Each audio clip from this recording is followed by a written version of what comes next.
शिंदे साहेब मुख्यमंत्री झाले आणि त्यांनी या ठिकाणी सूत्र हातामध्ये घेतले आणि स्वतः लक्ष घालून यातल्या अडचणी दूर केल्या, याच्यामध्ये जे ब्लॅकमेलिंग करत होते त्यांना दूर केलं आणि म्हणून आज हा कोस्टल रोड या ठिकाणी होतोय।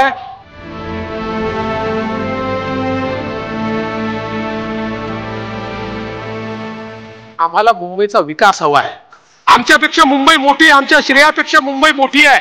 अरे एखादा देवेंद्र फडणवीस राहील जाईल त्यांनी काय फरक पडतो, पण मुंबईचं जे इन्फ्रास्ट्रक्चर आपण तयार करू शकलो आहे त्यामुळे मुंबईकर जन्मभर आपलं नाव घेणार आहेत। मुंबईकरांच्या जीवनामध्ये एक मोठं परिवर्तन आपण या ठिकाणी करतोय। माननीय देशाचे प्रधानमंत्री मोदीजी यांच्या नेतृत्वात आम्ही जो संकल्प केला होता की 1 तासाच्या आत मुंबईमध्ये आपल्याला त्या ठिकाणी कम्युटेशन करता आलं पाहिजे, हे पूर्ण होत आहे।